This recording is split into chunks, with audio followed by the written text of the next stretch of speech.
Hola, hola, soy Juan Luis Sánchez. Llegamos al final de esta tercera temporada de Un Tema al Día. Este es el capítulo 219 desde septiembre, el capítulo 639 desde los inicios de Un Tema al Día. Ha sido un curso intenso. Empezamos haciendo un máster rápido sobre lo que significaba amnistía, con manifestaciones ante el Congreso, con una investidura in extremis. Luego vino la masacre de Gaza, que no hemos olvidado nunca en estos 9 meses, y después las revelaciones exclusivas del fraude fiscal y las casas de Ayuso, las amenazas al diario.es por hacer nuestro trabajo. Hemos visto desaparecer a un presidente del gobierno durante 5 días. Hemos contado varias elecciones en España, otras tantas en otros países. Hemos vivido una montaña rusa con la extrema derecha. Hemos visto un intento de magnicidio en Estados Unidos.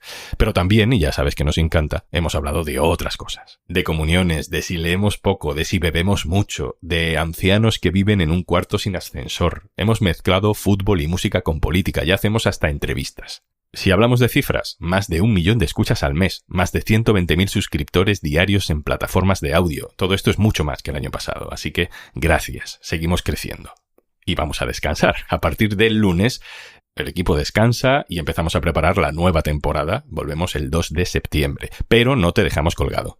Hemos preparado un intenso calendario de podcast para cada día del verano. Son algunos de los mejores capítulos de la temporada, algunas peticiones de los oyentes y además recomendaciones de otros podcasts que no son del diario.es, pero que nos gustan y queremos ser un punto de encuentro para que descubras otros contenidos.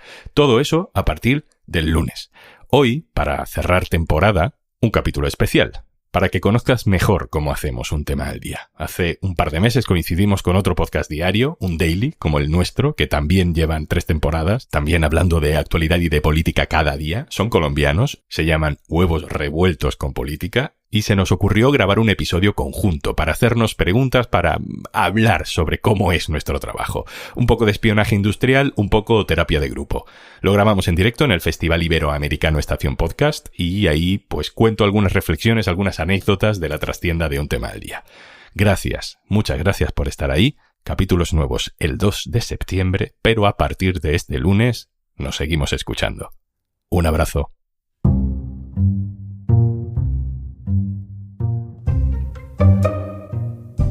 Cada día tenemos que contar algo, cada día hay que elegir qué asunto muy de actualidad o que debería estar más de actualidad requiere nuestra explicación.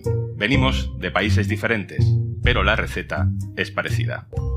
Soy Juan Luis Sánchez. Hoy en Un Tema al Día, en directo desde el Festival Estación Podcast, Dailies revueltos con política. Ahora... Una cosa antes de empezar.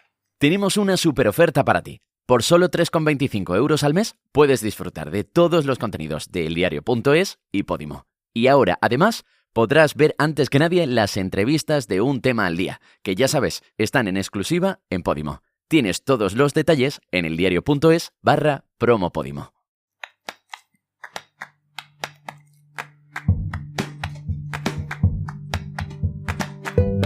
Dicen que los periodistas podemos hablar 5 minutos de cualquier tema, pero que no podemos hablar más de 15 minutos de casi nada. Demostrar que controlas lo básico es fácil, no fallar cuando te adentras en lo complejo es un campo de minas. Es lo que hacemos cada día en este podcast, elegir en qué trampa nos vamos a meter. El capítulo de hoy es especial, no sabemos todavía si es una trampa, pero quiere ser por lo menos una terapia de grupo. Mezclamos Un Tema al Día con otro podcast diario, Huevos Revueltos con Política, del medio colombiano La Silla Vacía, que están cumpliendo 3 años, más de 500 capítulos como nosotros, también uno al día. Lo que grabemos, si sale bien, lo emitiremos juntos. Y encima lo hacemos delante de un público estupendo, el que ha venido al Festival Iberoamericano Estación Podcast que se celebra en Casa América de Madrid. Gracias por venir.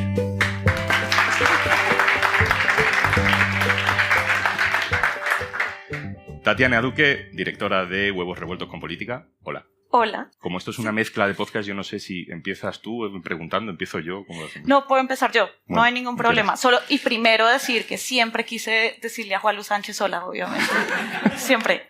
Ustedes van a cumplir 4 años, que es enorme. O sea, para el sistema de podcast en Iberoamérica llegar siquiera al año es bien complejo.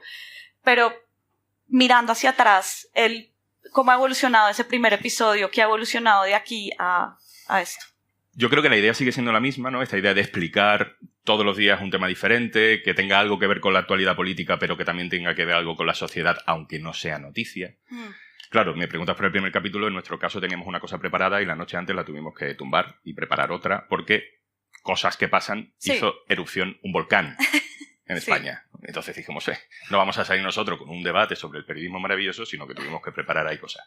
¿Qué ha cambiado desde entonces? Bueno, hacemos los capítulos un poco más largos, porque al principio estábamos alrededor de los 10 minutos y ahora ya la gente tiene paciencia si subimos de 15. El sonido ha mejorado, porque aunque teníamos el rugido del volcán en aquel primer capítulo, pues también teníamos una entrevista a una experta geóloga que sonaba fatal. Sí. Y ahora pues vamos mejorando también en eso. El equipo ha crecido, pero la idea más o menos es la misma. Que yo no sé, en vuestro caso, ¿con qué idea nace Huevos Revueltos con Política? Sí. Buscábamos entrar en ese mundo. Yo llevaba, digamos, varios años alejada de lo audio, pero sí había hecho radio en algún momento y había algo en mí que sí sentía que pues en mi país usualmente las mesas de radio en la mañana son gente opinando de cosas, gente opinando de lo que dice el presidente, de lo que dice la alcaldesa, de lo que dice X, Y, Z personas, pero la verdad siempre pensamos que para tú opinar no necesitabas tanto tiempo y que era aburrido solamente escuchar opiniones y queríamos era mandar datos concretos y siento que eso es para mí o lo que hemos concebido en Huevos como un daily y es datos concretos que la gente tiene que saber para que nosotros nos podamos insertar en la rutina de la mañana. Por eso Huevos Revueltos también, y es porque los desayunos en Colombia usualmente tienen muchas cosas, pero los huevos siempre están ahí. Y eso era lo que queríamos, que quedaran con una cosa y no como con un mar de ideas o de opiniones. Eso siempre busco en un daily. ¿Y crees que eso en la radio es más difícil de encontrar o por qué es diferente eso a lo que se puede hacer en radio? Sí, yo creo que es un poco más difícil por la forma en que la radio colombiana está hecha, no sé cómo sea acá, pero son paneles, maneles, muchas veces son señores hablando de qué ocurrió, de qué trinó el presidente. Y eso me lleva como a pensarme mucho ahora que dices la diferencia con la radio, que crees que no es lo que hacemos, lo que tú haces es diferente a la radio tradicional española. Creo que la radio tradicional española es diferente a lo que hacemos en tu podcast, en el nuestro y en el de otra gente que también hace podcast informativos explicativos, ¿no? Yo creo que hay un punto de pedagogía o al menos a eso aspiramos, ¿no? En nuestro caso, somos muy libres para hacer y para probar y para experimentar. Y eso nos ha dado como la flexibilidad de hacer con el formato lo que nos ha dado la gana. Sí. No estamos inventando probablemente ningún formato radiofónico nuevo, pero sí que nos movemos con una flexibilidad que a nosotros nos deja mucha libertad. Y no siento el peso de no puedo hacer esto porque somos una radio, sino hago esto porque es un daily, los dailies son así. Y como nadie sabe muy bien que es un daily, que para algo es una palabra en inglés que significa lo que queramos... Sí. Pues vamos dándole nosotros contenido a ese significado. Y es cómodo. Y creo que no sería tan cómodo si lo tuviéramos que hacer en una radio. De acuerdo. Y es también un lenguaje mucho más sencillo. Sí. Más cercano. Sí. Yo me permito el lujo de, por supuesto, tutear al oyente, hablarle, contarle cosas de mi vida cuando creo que vienen al caso o invitar a compañeros del equipo a que cuenten cosas de su vida cuando vienen al caso. No tanto por exponernos personalmente, aunque también hay una conexión ahí generacional probablemente con lo que hacemos cada uno de nosotros en redes sociales, sino porque muchas veces la pasión periodística nace de una pasión personal. O sea, a mí me interesa hablar de por qué hay racismo en el fútbol, pues a lo mejor porque soy aficionado al fútbol y estoy metido ahí, ¿no? Ese punto del recuerdo que todos tenemos creo que crea una complicidad con el oyente para que entienda también por qué tú estás haciendo ese capítulo y por qué lo estás haciendo y por qué quieres explicar cómo eso ha evolucionado a lo largo de los años. ¿Tú crees que todos los medios de comunicación deberían estar en podcast? Ahora ocurre, digamos, aquí ustedes tienen un ecosistema bastante grande. ¿Deberían todos estar ahí? ¿Por estar? Por estar, ¿no? Yo tengo la suerte de que tengo a compañeros en otros medios haciendo una competencia muy saludable y es algo que creo que es muy bueno porque lo que hacen está muy bien. Y como lo que hacen está muy bien, a mí me exige hacerlo bien. Y no me permite relajarme o tirarme por el tobogán de la tendencia fácil. ¿La tendencia fácil cuál es? Pues yo dedicar mis 15 minutos a dar mi opinión y a entrevistar a alguien que la refuerce. Para mí tiene valor que cuando miro al lado no estoy viendo a alguien que está haciendo muy buenas métricas, muy buenos oyentes y mucha audiencia incendiando su podcast, sino que todos lo hacemos bien, ¿no? estamos intentando como fijar un estándar de calidad fuerte y no bajarnos de ahí, y eso creo que nos va a permitir que ni siquiera cuando lleguen maldadas y estalle, si estalla algún día esa cosa que dicen que es la burbuja del podcast, pues nosotros digamos, no hay que desesperarse, nosotros hemos consolidado un producto muy bueno y seguiremos haciéndolo, como ha pasado con el periodismo de datos, que también dijeron que era una burbuja, pero a día de hoy sigue habiendo gente muy buena haciendo periodismo de datos porque ha consolidado un producto que es genuinamente bueno, no que se ha subido a una ola. Y eso me deja tranquilo en que estamos creando un sector y que tiene futuro. Sí, claro, una industria. Yo vengo de la radio, como tú también dices, muy al principio, luego me dediqué a Internet por completo, pero a mí vocacionalmente pensar que el periodismo sonoro tiene futuro me reconforta muchísimo. La vocación, las razones por las que yo me dedico a ser periodista. Y yo cuando empecé a trabajar en radio, mi sensación era que el periodismo sonoro no tenía futuro. Que la radio se estaba acabando. Que la radio informativa estaba en declive porque la televisión, porque Internet, porque la sensación era de depresión colectiva, por lo menos aquí, donde la radio ha sido muy importante políticamente y simbólicamente. Y ahora de pronto siento que lo que estamos haciendo, que lo que hacemos tú, yo y la gente que está aquí, tiene futuro. Y eso alivia mucho. Me alivia que vamos a tener más temporadas. Hay una cosa que me gusta mucho de los dailies que escucho alrededor, y es que, bueno, hay unos que son obviamente grabados incluso a las 5 de la mañana para que salgan a las 6 de la mañana, que eso no es lo que hace todo el mundo, no lo hacemos nosotros, al menos no. Pero siempre me causa curiosidad eso de lograr pegarle a la coyuntura, ¿sí? Nosotros lo llamamos agenda lunática, y es decir, si explotara un volcán en Colombia y nosotros no salimos con el volcán o la implicación política del volcán, porque pues política. Nosotros le llamamos parecer marcianos. Bueno, es eso, es agenda lunática, es como estás en agenda lunática. Entonces, ¿cómo digamos, cuéntanos esa receta de mantener la coyuntura, del proceso de que no se caiga un episodio a las 8 de la noche porque X presidente trinó algo? Es lo más difícil. De hecho, la mayor inversión de energía, tiempo, conversaciones, discusiones, debates, arrepentimientos, viene al elegir el tema. ¿Con qué vamos mañana? Es la pregunta que nos pesa como una losa en cada reunión, cada mañana que nos reunimos. Obviamente no decidimos con qué vamos mañana el día anterior todos los días, ¿no? Quiero decir, trabajamos, o lo intentamos, con planificación, ¿no? ¿Con qué vamos a ir el lunes que viene? Vale, si vamos el lunes que viene con esto, el martes deberíamos ir con algo que no se le parezca mucho, vamos a planificar esto. Si luego llega el lunes y pasa algo importante, hay que cambiar el plan. ¿Y qué haces con el capítulo del martes? Guárdalo. Cuando lo sacas otra vez del cajón, huele a podrido, a la basura. Entonces no se te puede pudrir ningún capítulo.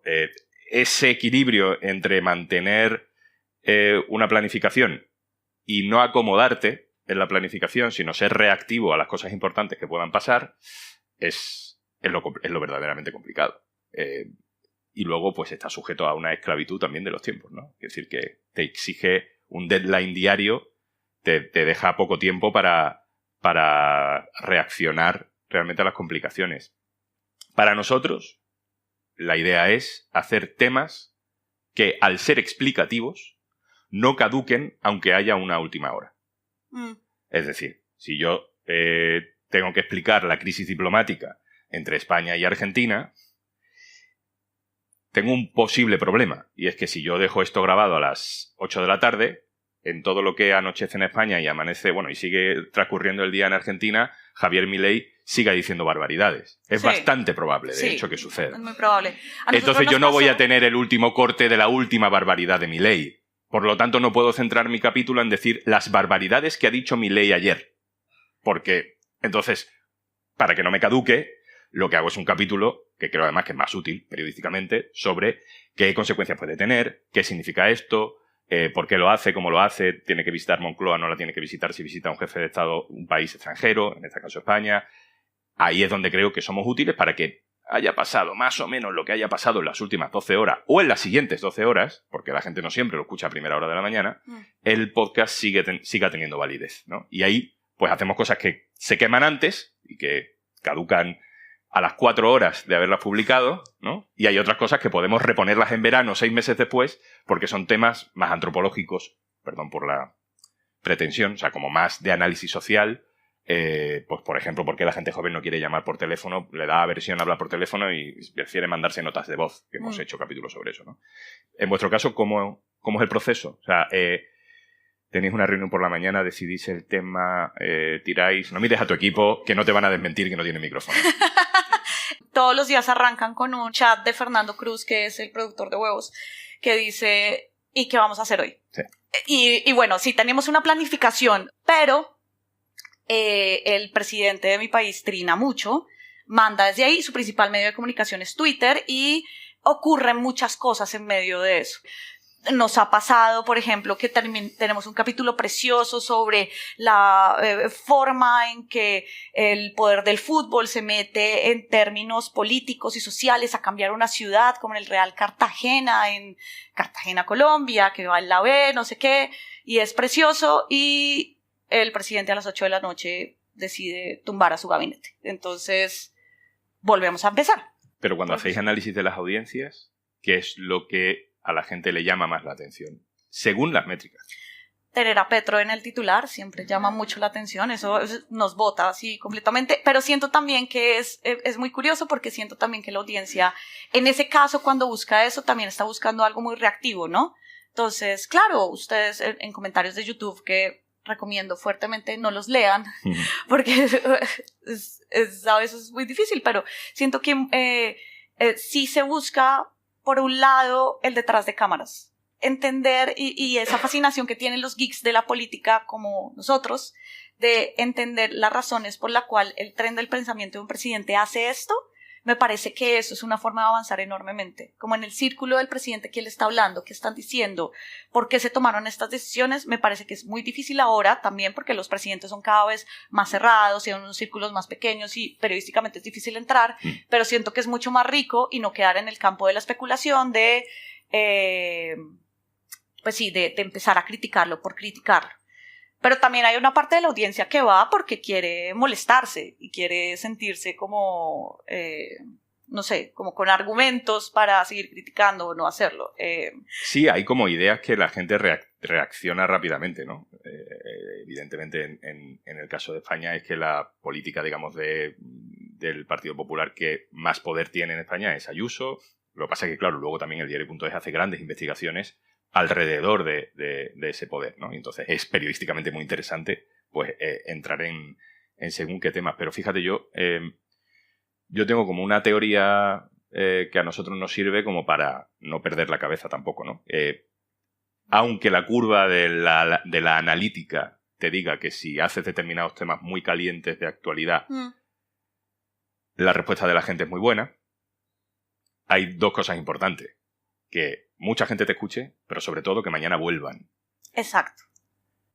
Y para que la gente vuelva, tienes que fidelizarla con algo que no sea solo drogadura, tema, ¿no? Claro, sí. Es un poco contradictorio porque por la drogadura la gente sí suele volver. Pero en este caso tenemos dos tipos de oyentes. El tipo de oyente que me dice, oye, el otro día hiciste un podcast sobre las despedidas de soltero, y bien, pero claro, tío, el día antes había pasado no sé qué, y yo estaba esperando que me dijeras sí. Ayuso. Y el caso contrario, yo ya me informo en la radio, en la tele, de todo lo que tiene que ver con eso, agradezco mucho que me saques de ahí. Sí. Y entonces, es muy curioso porque cuando tratamos temas más transversales, digamos que notamos que el prestigio nos sube. La gente en Twitter nos felicita mucho. La gente por la calle te recuerda el podcast que hiciste sobre un tema así transversal, ¿no? Y sin embargo, cuando hacemos un tema muy de política, lo que quiere es escuchar 15 minutos sobre hasta el último detalle de qué hizo Pedro Sánchez cuando fue al paso de Rafah para decirle a Israel, así no Israel, ¿no? Y entonces eso necesita escucharlo hasta el último detalle y queremos hablar con el periodista que construye esa intrahistoria. Exacto. De qué hizo, cómo se movió su cara cuando Netanyahu le dijo así no Pedro. Ese tipo de detalles hay gente que le encanta. A mí me encantan. Y creo que por eso hacemos este tipo de capítulos también, porque en realidad es nuestra materia prima de trabajo en el diario.es todos los días. Claro, estamos hablando de temas que podemos nosotros abordar, pero ¿hay alguno en particular que te parezca mucho más complicado? No sé, por la reacción de las audiencias o porque pues simplemente no hay suficiente información o no te convence tanto lo que están sacando ustedes. Bueno, hay una frase que decimos mucho en las reuniones, que es, eso es un tema, pero no es un capítulo. No es una historia, sí. Es decir, hay que hacer algo sobre por qué los médicos, faltan médicos en los hospitales.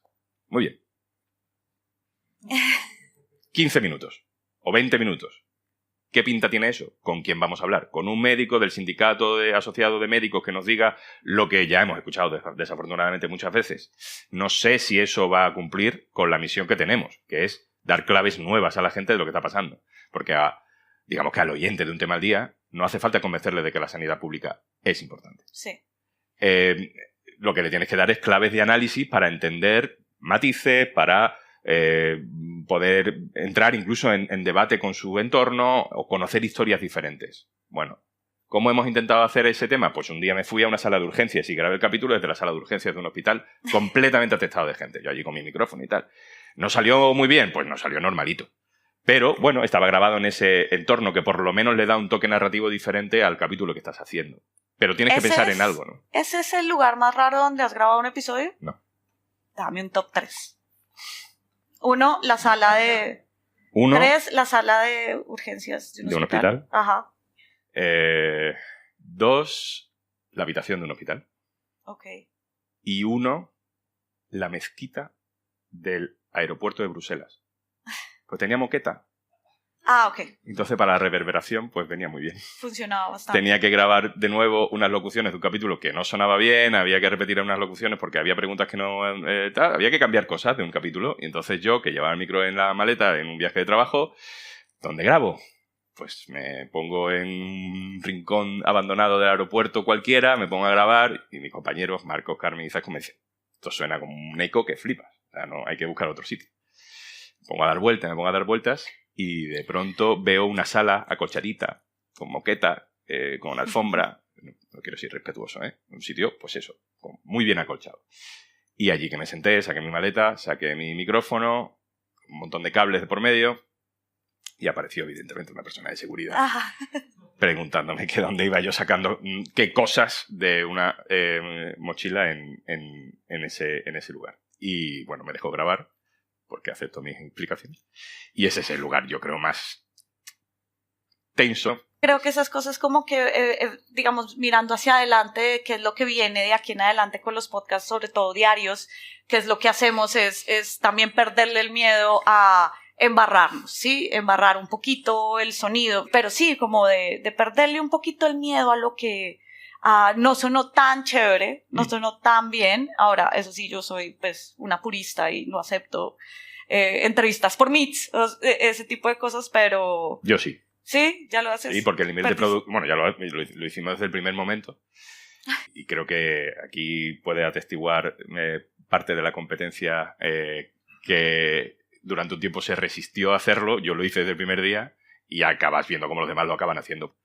Pues al final, si quieres ser reactivo, tienes que ser muy flexible también en la capacidad que tienes de grabar. Nosotros hemos mejorado sonido, pero intentamos hacer muchas cosas en remoto, ¿no? Si yo tengo que analizar un asunto con la periodista especialista en Oriente Medio, Olga Rodríguez, para hablar sobre la decisión del Tribunal Penal Internacional de pedir una orden de detención para Benjamin Netanyahu, pues yo no puedo esperar que Olga Rodríguez vuelva a Madrid si no está en Madrid. No, claro, por supuesto. Yo no, creo que no. Entonces, ¿qué hacemos? Cualquier cosa. Olga se graba con un micro, Olga se graba con su móvil, Olga me manda notas de audio que yo transformo en respuestas de preguntas, en fin. El código fuente de nuestro podcast daría para un montón de pequeños trucos y eso hace que podamos llegar a tiempo, porque si no, no llegaríamos a tiempo, ¿no? Y un análisis de Olga Rodríguez sobre la situación internacional en Gaza, por supuesto lo puedes publicar 3 días después. Pero si lo podemos hacer hoy, el mismo contenido, exacto, con la misma contundencia, mejor hoy que dentro de 3 días, ¿no? Y en esa tensión nos movemos muchas veces. Juanlu, hacia adelante, ¿tú cómo ves la idea del daily? La idea de que más personas puedan hacer dailies también. Porque nosotros lo estamos haciendo desde unas sombrillas grandes, pequeñas, pero las estamos haciendo. Claro, eso es importante, ¿no? Como que nosotros tenemos el respaldo de un medio que puede ser más grande, puede ser más pequeño, pueden trabajar, en nuestro caso somos ya casi 200 personas en el diario.es, o 200 y pico si contamos también compañeros de Argentina que están asociados con nosotros. Y cuando yo hablo del equipo de Un Tema al Día, pues hablo obviamente de Carmen Ibáñez, Marcos García Santonja, Izaskun Pérez, Pedro Nogales. Pero también tengo que hablar del resto, de los 200, porque el día que vamos a hacer un capítulo sobre ha hecho erupción un volcán, pues hay una persona del diario.es en Canarias que se va a grabar ese volcán. Claro. El día que tengo que explicar cómo se están desmantelando los carriles bici en diferentes ciudades en España, pues hay una persona en cada ciudad que me puede explicar cómo el ayuntamiento de esos sitios está desmantelando el carril bici de cada ciudad. Entonces, claro, el paraguas, ¿no? La sombrilla, como tú dices, es enorme y dependemos de eso. Si estuviéramos solo nosotros, pues no sería ni mucho menos lo que es Un Tema al Día. Entonces, claro, yo animo a la gente que se quiera plantear hacer un daily, que no lo haga. A ver, hacer un podcast diario es muy complicado. Yo, de verdad, lo pienso. Creo que no dar importancia al trabajo que hago, que hacemos, sino que realmente pienso que hacer un podcast diario es muy difícil. Y sobre todo hay una especie de tentación en periódicos de papel que hacen un podcast y se creen que hacer un podcast es como hacer una noticia de papel. Y no tiene nada que ver. Uh-huh. Ni en quién hace falta para hacerlo, ni en cómo se hace, ni en los ritmos de la producción y postproducción, ni en nada. Es muy difícil y muy diferente. Y es muy, muy exigente. Sí. No sé si tú lo percibes así. ¿Te habría gustado que Huevos Revueltos con Política hubiera sido un semanal en vez de un daily? No. Te voy a preguntar otra vez a ver si dice la verdad. ¿Te habría gustado que la exigencia fuera semanal en vez de diaria? Bueno, yo creo que no. Lo que pasa es que, claro, aquí hay un ecosistema diferente. Digamos, es un ecosistema mucho más rico, creo que con un poco más de recursos, un poco más de tecnología, digamos, aquí en España. En Colombia hemos caminado lo que hemos visto que ustedes han caminado y en otros países nos empezamos a inventar nuestras propias cosas, ¿sí? Y nosotros sí lo que vimos fue que Huevos funcionaba para lo que nos imaginábamos que podía funcionar. Y era una persona que iba a pasar toda su experiencia informativa, tal vez en plataformas, en redes, iba a tener mucho ruido, pero si le podía dedicar 10 minutos mientras se lava los dientes, se baña, hace su tinto, café, hace su desayuno y se queda con una idea, puede funcionar. Y eso no había en Colombia. Entonces, ¿Qué diferencia hay entre el lector tipo de La Silla Vacía, que es un medio de investigación montado a lomos de Juanita León, que es una periodista muy prestigiosa en Colombia, que ha montado un medio que escapa de un montón de dinámicas, digamos, tóxicas del periodismo digital de los últimos 10 años? Está montado de un punto de vista muy, muy autónomo, muy diferente, y también de gente muy interesada en política o incluso muy interesada en el sistema político. Sí. ¿Qué tipo de gente escucha vuestro podcast, que tiene un nombre informal? Sí.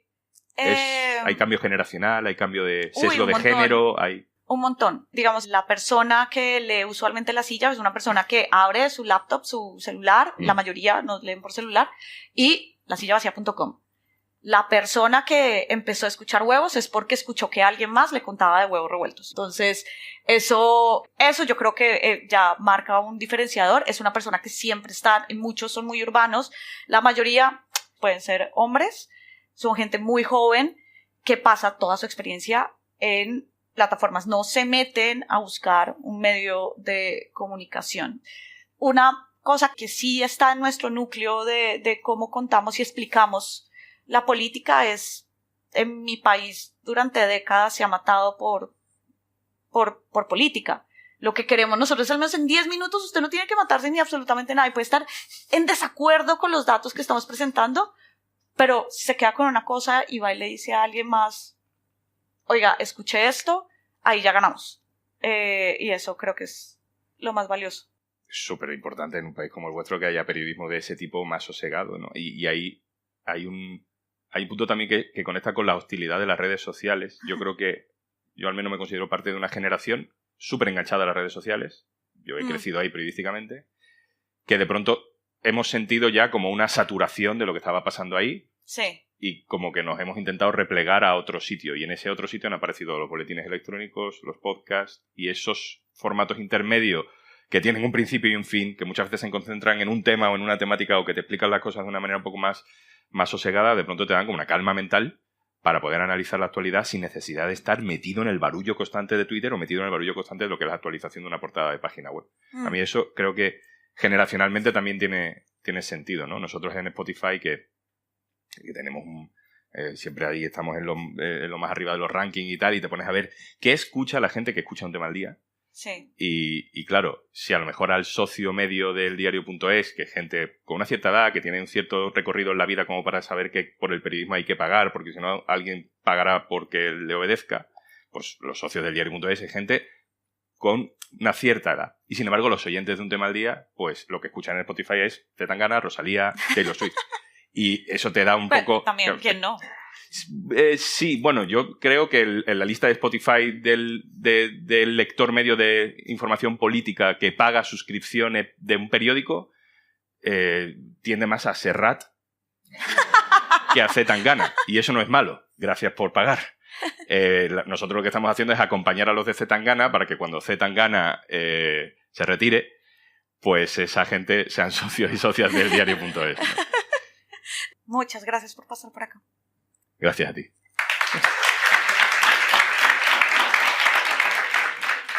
Y antes de marcharnos... Hola, soy Juanjo de Podimo y tanto si estás de vacaciones como si no, tienes que pasarte por Podimo y escuchar el episodio de Special People Club, el podcast de Esti Quesada, con la visita esta semana de Beatriz de Vicente, que también tiene un podcast en Podimo y se llama Bestias. Prepárate. Solo llegaría a entender comerte al ser amado, al que tanto Yo también. querías. Bueno, los Yanomami se comen las cenizas de sus seres queridos. Para que nunca salgan de ellos, eso es precioso. Hay una necrofagia funeraria. También en Indonesia se practicaba, y además no con las cenizas precisamente, ahora es una práctica prohibida.